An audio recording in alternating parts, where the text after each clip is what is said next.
네, 여러분 안녕하십니까? 오늘은 MTS 제4권의 예배학교 제7과로 예배의 삶, 예배자로서의 삶에 대해서 살펴보도록 하겠습니다. 첫 번째 예배의 삶을 살아내는 이유, 두 번째 예배의 삶을 사는 방법, 1, 2 이렇게 두 가지로 우리의 마음으로 우리의 구체적인 실천으로 어떻게 예배자로서 살 것인가를 살펴보겠습니다. 먼저 예배의 삶을 살아야 하는 이유, 이것을 보면은 첫 번째로 예배는 삶의 일부이다. 삶은 예배 또한 일부가 된다. 이렇게 설명을 할 수가 있겠습니다. 로마서 12장 1절 말씀을 보겠습니다. 사도 바울은 그러므로 형제들아 내가 하나님의 모든 자비하심으로 너희를 권하노니 너희 몸을 하나님이 기뻐하시는 거룩한 산 제물로 드리라. 이는 너희가 드릴 영적 예배니라. 고 말하고 있습니다. 이것은 바로 우리가 예배자로서 예배를 드리는 것에서 그치는 것이 아니라 세상에서 예배자로서의 삶을 살아야 된다는 것을 우리에게 가르친 것이라. 우리 크리스천의 윤리적인 측면을 말한 것이라. 이렇게 이해할 수가 있습니다. 그 다음에 두 번째, 성도는 하나님의 성전이라 그렇게 얘기했습니다. 고린도서 3장 16절을 보니까 너희는 너희가 하나님의 성전인 것과 하나님의 성령이 너희 안에 계시는 것을 알지 못하느냐라고 말하고 있습니다. 그러니까 성령이 우리 안에 살고 계신다는 것입니다. 그러므로 우리가 성령을 따르는 삶을 살아야 될 것이다 라는 것이죠. 거꾸로 얘기하면 우리가 성령 안에 도리어 사는 그러한 성도가 되어야 된다라는 것을 우리가 알 수가 있습니다. 그 다음에 세 번째로는 삶 가운데서 하나님을 기쁘시게 해야겠다. 하나님의 영광을 드러내는 예배자가 되어야겠다라는 것입니다. 예배자로 산다는 것은 결국은 무엇입니까? 우리의 삶을 통해서 하나님을 드러내고 하나님을 기쁘시게 하고 하나님 영광을 나타내는 그러한 삶을 산다는 것입니다. 그러려면 어떻게 되겠습니까? 우리가 예배를 통하여서 배운 하나님의 말씀, 성령님의 인도하심, 이렇게 우리가 일상에서 사는 사람들이 되어야겠죠. 하나님 말씀대로 결국은 사는 것이 예배자로서의 일상을 사는 삶이다. 이렇게 한마디로 이해할 수가 있겠습니다. 그 다음에 두 번째, 예배의 삶이 그러면 사는 방법. 첫 번째는 우리 마음으로부터 예배자의 삶을 살아야겠다. 데살로니가전서 5장 16절에서 18절 말씀, 우리 유명한 말씀이죠. 항상 기뻐하라, 쉬지 말고 기도하라, 범사에 감사하라. 이것이 그리스도 예수 안에서 너희를 향하신 하나님의 뜻이니라 라고 말하고 있습니다. 여기서 세 가지를 말하고 있죠. 첫 번째는 항상 기뻐하라는 것입니다. 하나님을 온전히 신뢰할 때 이것은 가능한 일이죠. 요한복음 14장 1절을 보니까 너희는 마음에 근심하지 말라. 하나님을 어떻게 해요? 믿으니 또 나를 믿으라. 그렇게 말하고 있습니다. 하나님에 대한 전적인 신뢰가 있을 때 우리는 어떤 상황 속에서도 기뻐할 수 있다.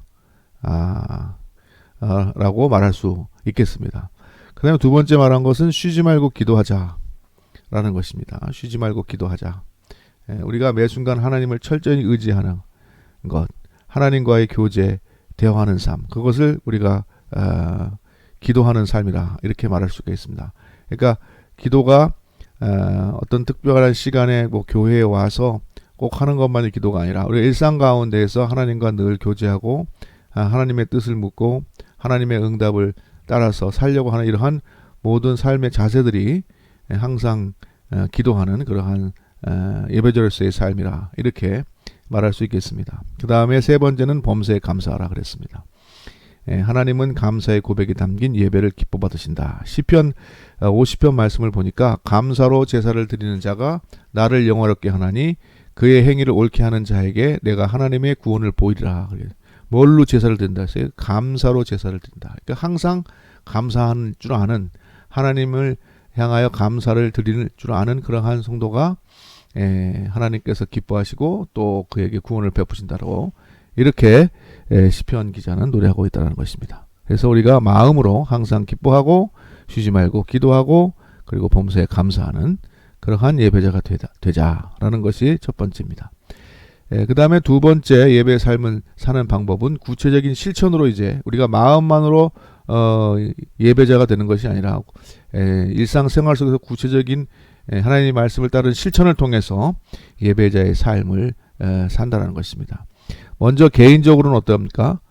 꾸준한 경건생활, 꾸준한 경건생활, 큐티도 바로 그런 것이죠. 이것을 통하여서 우리가 예배자의 삶을 산다는 것입니다. 관련된 말씀을 보죠. 마태복음 7장 24절 보니까 그러므로 누구든지 나의 이 말을 듣고 행하는 자는 어떤 자라며? 행하는 자는 그 집을 반석 위에 지은 사람 같으니 지혜로운 사람 같으다 이렇게 말하고 있습니다. 그리고 또 비가 내리고 창수가 나고 바람이 불어 집에 부딪히되 무너지지 아니하니 이는 주추를 반석 위에 놓은 까라. 무너지지 않는다 그랬습니다. 그러니까 하나님의 말씀을 듣고 행하는 자는 결코 흔들림이 없다라는 그런 말씀이 되겠습니다. 또 로마서 10장 17절 보니까 그러므로 믿음은 어디서 난다 했어요? 들음에서 나고 들음은 그리스도의 말씀으로 말미암는다. 그렇게 말하고 있습니다. 그러니까 우리가 하나님의 말씀을 듣고 그 믿음대로 행함으로 반석 위에 집을 짓는 그러한 성도로 살아가겠다라는 것을 첫 번째 말씀드립니다. 두 번째 보니까 가정에서부터 화목하라. 마태복음 5장 24절 말씀은 제사를 드리려고 하다가 형제와 불의한 것이 있으면 먼저 화해하고 와서 제물을 제단에 바치라는 주님의 말씀이죠. 그 말씀을 좀 가정에 대입해서 적용한다면 우리가 가정에서도 화목하고 가정에서 자신의 역할을 잘 감당하는 성도가 되는 것이 이 세상에서 예배자로 삶을 사는 모습이 되겠다. 베드로전서 3장 말씀을 보니까 전에 하나님께 소망을 두었던 거룩한 부녀들도 이와 같이 자기 남편에게 순종함으로 자기를 단장하였나니 사라가 아므람을 주라 칭하여 순종함과 같이 너희는 선을 행하고 아무 두려운 일에도 놀라지 아니하면 그의 딸이 된 것이니라. 남편들아 이와 같이 지식을 따라 너희 아내와 동거하고 그를 더욱 연약한 그릇이요 또한 생명의 은혜를 함께 이어받은 자로 하라. 귀히 여기라. 이는 너희 기도가 막히지 아니하게 하려 함이라. 이렇게 말하고 있습니다. 그러니까 여기서는 지금 부부 사이에 서로 사랑할 것을 말하고 있죠. 성도의 가정에 가정생활에 또 예배자로서의 삶이 이루어지기를 바랍니다. 그 다음에 세 번째는 친구와 이웃 간에 세상에서 살아갈 때에도 예배자로 살아야 했다. 요한복음 4장 28, 29절을 먼저 보면은 여자가 물동이를 버려두고 동네에 들어가서 사람들에게 이르되 내가 행한 모든 일을 내게 말한 사람을 와서 보라. 이는 그리스도가 아니냐 하니. 이게 뭡니까? 예수님께서 사마리아 수가성 여인과 만나서 대화하시고 그 여자가 이 예수 그리스도가 메시아인 것을 이제 깨닫게 되고 그리스도를 영접하고 그 기쁨에 이제 자기 사는 동네에 들어가서 그 사람들에게 전하는 말씀이 아니겠습니까? 그래서 우리가 예배자로서 복음을 전하는 사람으로 살자라는 것을 첫 번째로 말씀드립니다. 그 다음에 두 번째로는 서로 은혜와 사랑을 나누는 그러한 성도가 되자. 누가복음 6장 말씀을 보니까 주라 그리하면 너에게 줄 것이니 곧 후히 되어 누르고 흔들어 넘치도록 하여 너에게 안겨주리라. 너희가 헤아리는 그 헤아림으로 너희도 헤아림을 도로 받을 것이다. 그렇게 말씀. 주님께서 뭐라 했어요? 주라 그래서 주라. 베푸는 자가 되라는 것이요. 사도행전서도 사도 바울이 뭐라 했습니다. 주는 것이 받는 것보다 복되다. 라는 주님의 말씀을 인용해서 에베소 장로들에게 고별 설교를 하고 있는 것을 우리가 읽을 수 있잖아요. 그래서 우리가 다른 사람들과 은혜, 사랑 받은 것들을 나누는 그러한 성도가 바로 예배자의 삶을 사는 세상에서 예배자의 삶을 사는 성도가 되겠다라는 것입니다. 그 다음에 이제 마지막 네 번째로는 일터와 사회에서 여러분이 일하는 직장, 사업장, 또 사회생활 가운데서도 하나님이 다스리는 삶을 사는 성도가 되자라는 것입니다. 관련 말씀을 읽어보면 로마서 12장 2절에 너희는 이 세대를 본받지 말고 오직 마음을 새롭게 함으로 변화를 받아 하나님의 선하시고 기뻐하시고 온전하신 뜻이 무엇인지 분별하도록 하라. 분별하라는 말이 뭡니까? 분별해서 하나님의 말씀대로 살라는 얘기죠. 하나님의 선하시고 기뻐하시는 온전하신 뜻을 따라서 살으라. 그런 말이 되겠습니다. 세상 가운데에서도 우리가 세상 사람들과 더불어 살지만은 우리는 항상 하나님의 말씀을 따르는 그 하나님의 말씀 우리의 삶의 원칙이 되는 그러한 성도가 바로 세상에서 예배자로 사는 성도다. 이렇게 말씀드릴 수 있겠습니다. 시편 96편 10절 보니까 모든 나라 가운데서 이르기를 여호와께서 다스리시니 세계가 굳게 서고 흔들리지 않으리라. 그가 만민을 공평하고 하게 심판하시리라 할지로다. 그러면 여호와께서 다스린다 했습니다. 주님께서 만민을 공평하게 심판할 것이다.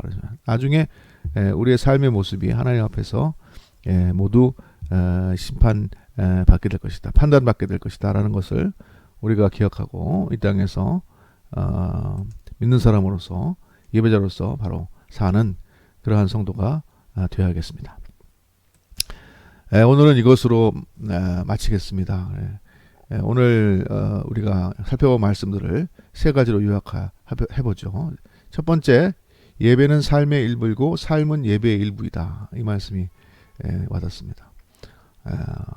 그 다음에 성도는 삶 가운데 하나님을 기쁘시게 하고 영광을 드러내는 예배자로 살아야 되겠다라는 것이 첫 번째고요. 그 다음에 두 번째, 그럼 우리가 어떻게 예배자로 살 것이냐. 먼저 마음으로 항상 기뻐하고 쉬지 말고 기도하고 범사에 감사하는 성도가 되자.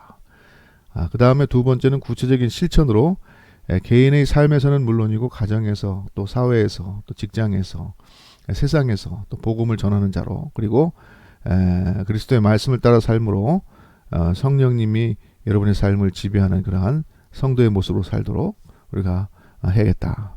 그렇게 살도록 우리가 항상 기도하고 하나님의 도움을 구하는 그러한 성도가 되겠다. 이렇게 오늘 말씀들을 요약할 수 있을 것 같습니다. 이것으로서 예배학교 4권의 내용을 모두 마칩니다. 여러분 한 주간도 승리하십시오. 감사합니다.